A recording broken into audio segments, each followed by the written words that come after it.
আমরা প্রতিটা বাঙালি তো মাছ খেতে ভীষণই পছন্দ করি, সে ছোট মাছ হোক কিংবা বড় মাছ। তবে এই চিতল মাছের মুইঠার প্রতি যেন একটা আলাদাই টান রয়েছে।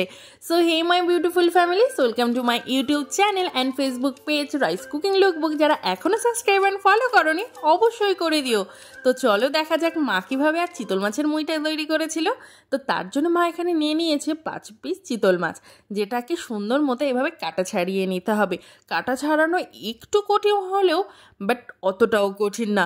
একটু হাতে সময় নিয়ে ভালো মতো কাটা ছাড়িয়ে নিতে হবে। এর মধ্যে এবার কিন্তু কিছু মশলা অ্যাড করতে হবে। তার জন্য মা এখানে নিয়েছে পেঁয়াজ বাটা, রসুন বাটা, আদা বাটা, সামান্য জিরে বাটা আর কিছু গুঁড়ো মশলা, সামান্য একটু হলুদ গুঁড়ো, শুকনো লঙ্কার গুঁড়ো, সামান্য পরিমাণে লবণ।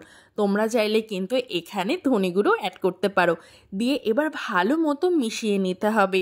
এটা বানানো কিন্তু খুব একটা কঠিনও না, বাট ছুটির দিনে কিন্তু অনায়াসে 1-2 দিন করা যেতেই পারে। তোমরা কারা কারা চিতল মাছের মুইঠা পছন্দ করো অবশ্যই কিন্তু কমেন্টে আমাকে জানাতে ভুলো না। আমার তো চিতল মাছের মুইঠা খেতে ভীষণই ভালো লাগে। আর তোমরা কারা কারা চিতল মাছের মুইঠা কীভাবে তৈরি করো অবশ্যই বলো। দেখো, তোমাদের সাথে কথা বলতে বলতে ভুলেই গিয়েছি, আমি এদিকে অলরেডি জল গরমে বসিয়ে দিয়েছি। চিতল মাছের মুইঠাগুলোকে যেন রেডি করে সেদ্ধ করতে হবে। এদিকে মার মাছ মাখানোর তৈরি হয়ে গেছে। এবার হাতে সামান্য পরিমাণে সর্ষের তেল দিয়ে ভালো মতো সামান্য পরিমাণে নিয়ে এমন মুইটা তৈরি করে নিতে হবে।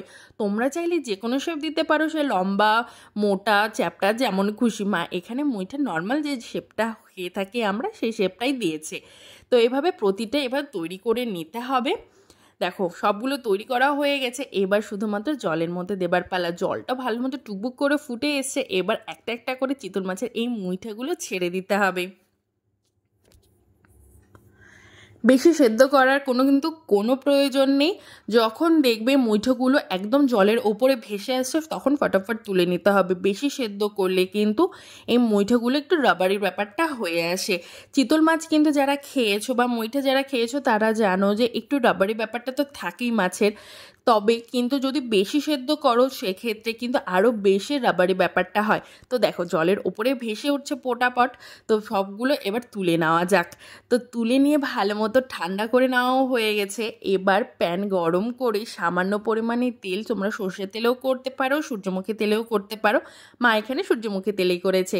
দিয়ে তেল যখন বেশি গরম হয়ে যাবে তখন সবগুলো দিয়ে কয়েক সেকেন্ড হাই ফ্লেমে হালকা একটু লাল লাল হয়ে এলে কিন্তু তুলে নিতে হবে। বেশি ভাজলেও কিন্তু চিতল মাছের এই মুইঠাগুলো রাবারি ব্যাপারটা হয়। আর তোমরা কিভাবে চিতল মাছের মুইঠা তৈরি করো অবশ্যই কিন্তু সেটাও জানিও। তো দেখো, ভাজা তো কমপ্লিট হয়ে গেছে। এবার সেই তেলের মধ্যেই সামান্য পরিমাণে জিরে ফোড়ন, তেজপাতা, তারপর দারচিনি, এলাচ, গোটা গরম মশলা ফোড়ন দিয়ে সামান্য পরিমাণে পেঁয়াজ বাটা, সামান্য একটু রসুন থেতো করে দিয়েছে। দিয়ে ভালো মতো গন্ধ ছেড়ে এলে সামান্য পরিমাণে জিরে বাটা আর কিছু গুঁড়ো মশলা দিয়ে ভালো মতো মশলাটা কষিয়ে নিতে হবে। সামান্য পরিমাণে হলুদ গুঁড়ো, শুকনো লঙ্কার গুঁড়ো, সামান্য পরিমাণে লবণ দিয়ে ভালো মতো এবার মশলা কষিয়ে নিতে হবে। মা এখানে গুঁড়ো মশলা আর কাশ্মীরি লঙ্কা করে দুটো মিক্স করেই দিয়েছে। তোমরা চাইলে কিন্তু কাঁচা লঙ্কা বাটা দিতে পারো আর কালারের জন্য কিন্তু কাশ্মীরি লঙ্কার গুঁড়ো ইউজ করতে পারো। আর এখানে চাইলে টমেটোও দিতে পারো। সামান্য পরিমাণে জল দিয়ে ভালো মতো মশলাটা কষিয়ে নিতে হবে যাতে কড়াইয়ে লেগে না ধরে। আর কড়াই থেকে সুন্দর মতো তেল ছেড়ে এলে কিন্তু গ্রেভির জন্য জল দিয়ে দিতে হবে। জল ভালো মতো ফুটে এলে এবার ভেজে রাখা মুইঠাগুলো দিয়ে কয়েক সেকেন্ড রান্না করলেই তৈরি আমাদের এই চিতল মাছের মুইঠা। কতটা ইজি না, বাড়িতে অবশ্যই ট্রাই করো। আর আমি কিন্তু এই চিতল মাছের মুইঠা কিন্তু অলরেডি কয়েকটা খেয়েও নিয়েছি। ভাজা ভাজা খেতেও কিন্তু দারুণ লাগে। আর দেখো, গ্রেভিটা অনেকটাই ঘন হয়ে এসে এর ওপরে সামান্য গরম মশলার গুঁড়ো দিয়ে কয়েক সেকেন্ড রান্না করলে তৈরি আমাদের এই চিতল মাছের মুইঠা। আমার তো দেখে এখন মুখে জল চলে আসছে। এমন যদি চিতল মাছের মুইঠা হয় ভাতের সাথে আর কোনো কিছুই লাগে না। তো রান্নার রেসিপি ভালো লাগলে অবশ্যই like, comment, share and subscribe করতে ভুলো না। বাই।